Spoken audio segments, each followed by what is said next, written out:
समता, स्वतंत्रता, बंधुता, न्याय, प्रज्ञाशील, करुणा और मैत्री का मार्ग दिखाने वाले तथागत भगवान बुद्ध, डॉक्टर बाबा साहेब अम्बेडकर जी,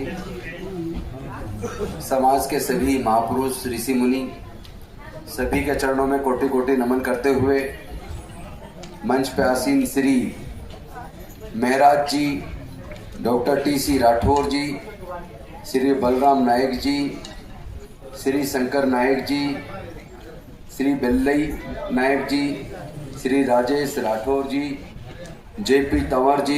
पवार जी, श्री साधु सिंह जी, एस.पी. लवाना जी, पृथ्वी सिंह जी, अशोक बर्तिया जी और तमाम हमारी माताएं, बहनें और साथियों सभी को क्रांतिकारी जय भीम जोहार। सबसे पहले तो मैं आप सभी को बंजारा दिवस की दिल की गहराइयों से बहुत बहुत बधाई देता हूं, साधुवाद देता हूं। और बंजारा समाज की जनसंख्या लगभग 18 से 20 करोड़ के बीच है और सारा घुमंतु जाति, विमुक्त जाति, बंजारा समाज सबको जोड़ लें तो भारत में ये 20% के आसपास समाज है। और इस समाज के मुख्यमंत्री भी रहे हैं, सांसद भी रहे हैं। ये समाज, जैसा कि मेरे बड़े भाई या छोटे भाई, जो भी, मैं ये अंतर नहीं कर पा रहा हूँ मुझसे बड़े या छोटे हैं, लेकिन सप्पल जी ने अभी बंजारा समाज के इतिहास के बारे में, इतिहास नहीं कहूँगा, गौरवशाली इतिहास के बारे में बताया। ये तो व्यापारी वर्ग रहा है, ये तो भारत की रीढ़ की हड्डी रहा है। तो बंजारा समाज के इतिहास के बारे में मुझसे बेहतर सप्पल जी ने बता दिया, मैं उस पर नहीं बोलूंगा, बल्कि मैं इस बात पर बोलूंगा कि बंजारा समाज इस भारत का मूल निवासी है। भारत के जितने भी प्राकृतिक संसाधन हैं, जल, जंगल, जमीन से लेकर जितने भी नेचुरल रिसोर्सेज हैं, उस सब में आपका हिस्सा बनता है। लेकिन सवाल यह है कि क्या वास्तव में आपके हिस्से में कुछ आया है?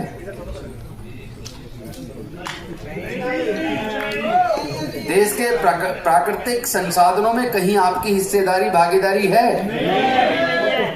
आप वर्षों तक, सैकड़ों सालों तक एक स्थान से दूसरे स्थान से तीसरे स्थान लगातार भारत का भ्रमण करते रहे।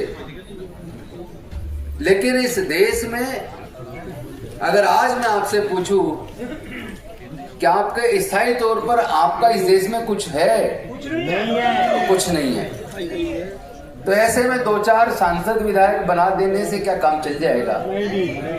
और बना भी दो और वो अगर अपने परिवार तक सीमित हो जाए, केवल खुद को स्थापित कर ले, अपने परिवार को स्थापित कर ले, खुद के लिए और परिवार के लिए प्रॉपर्टी जोड़ ले, तो क्या उससे ये बंजारा समाज आगे बढ़ पाएगा? इस बंजारा समाज में से सुप्रीम कोर्ट में, हाई कोर्ट में क्या जज है कोई?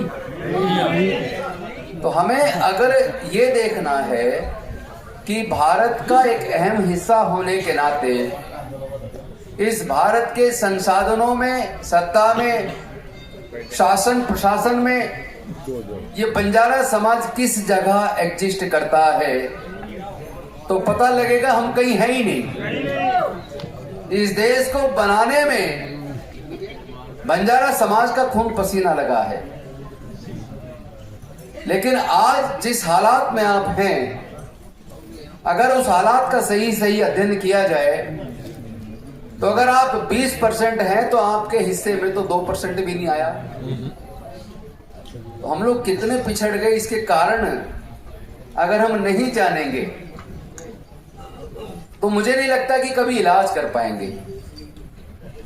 क्योंकि कोई भी व्यक्ति जब बीमार होता है, डॉक्टर को अपनी बीमारी बताता है, डॉक्टर उससे बीमारी के लक्षण पूछता है, लक्षण के आधार पर वो उसको दवाई दे देता है, लेकिन दवाई खाने के बाद भी जब आराम ना लगे तो मरीज वापस डॉक्टर के पास जाता है।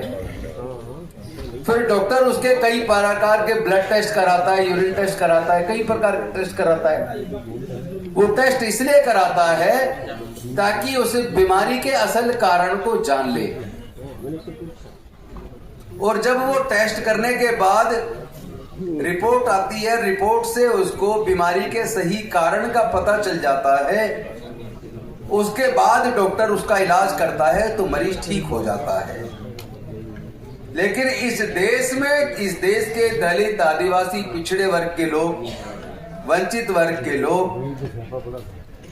अगर हम उनकी बीमारी का चर्चा करें, वो क्यों सत्ता में भागीदार नहीं बने, क्यों संसाधनों में उनको हक नहीं मिला, क्यों शासन प्रशासन में उनकी हिस्सेदारी भागीदारी नहीं है, क्यों जुडिशरी में उनकी कोई हिस्सेदारी नहीं है, क्यों ब्यूरोक्रेसी में उनके लोग नहीं है, अगर इसको पूरे को जांचना परखना शुरू करें तो उसके लिए उन कारणों को जानना पड़ेगा जिस कारण से ये समाज शिक्षा के क्षेत्र में आगे नहीं आ पाया।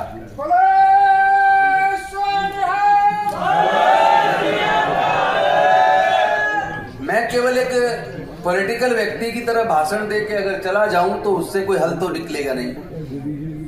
मैं तो वो बात करना चाहता हूं जो बेहद जरूरी है और जिससे हमारे समाज का विकास जुड़ा है, जिससे आने वाले समय में हम अपने समाज के हक को लेने में कामयाब होंगे।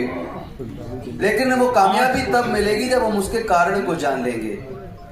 आपको पहले तो ये पता लगना चाहिए, जिस धार्मिक व्यवस्था को आज आपने स्वीकार कर लिया है, वो धार्मिक व्यवस्था से आपका कोई लेना देना नहीं है। क्या बात। आप तो इस भारत की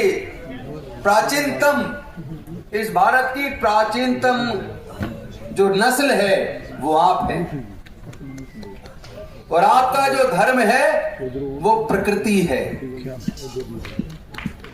भारत के मूल निवासी, भारत की घुमंतू जातियां, अर्धघुमंतू जातियां, एंटी डीएनटी, अगर इन सब की बात करें, इस देश की अनुसूचित जनजातियों की बात करें, अनुसूचित जातियों की बात करें, अति पिछड़े वर्ग की बात करें, तो आपको ये समझ लेना चाहिए कि अगर आपको अपने पूर्वजों के इतिहास का ज्ञान नहीं है तो आप कभी भी इतिहास बना नहीं सकते। इतिहास तभी बना सकते हैं जब आपको अपने पूर्वजों के इतिहास का ज्ञान हो, उनके संघर्ष का ज्ञान हो।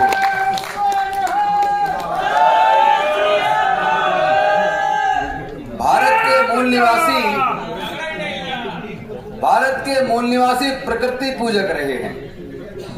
वो सूर्य की पूजा करते थे, चंद्रमा की पूजा करते थे, अग्नि की पूजा करते थे, पर्वत की पूजा करते थे, नदियों की पूजा करते थे। लेकिन आज अपनी उस प्रकृति की पूजा करने की बजाय हम लोग भी कहीं ना कहीं अंधविश्वास, पाखंडवाद में डूब गए। और तो हमारे जल जंगल जमीन का दोहन करके इस देश की सत्ता ने बड़े बड़े पूंजीपतियों के हाथ में सौंप कर हमारे देश से जंगलों को, वनों को खत्म करके हमारे लोगों को वहां से विस्थापित करके जमीन के सीने को चीर कर जितने भी नेचुरल रिसोर्सेज नीचे जमीन से निकलते हैं उससे मुनाफा कमाने के लिए आपको तो विस्थापित कर दिया, आपको तो आपके अधिकार से वंचित कर दिया। लेकिन वहां से वो अरबों खरबों रुपए का मुनाफा कमा रहे हैं। उस मुनाफे में इस देश के मूल निवासियों का, आदिवासियों का, अति पिछड़े वर्गों का, बंजारा समाज का, एंटी डीएनटी का आपका हक कहां है?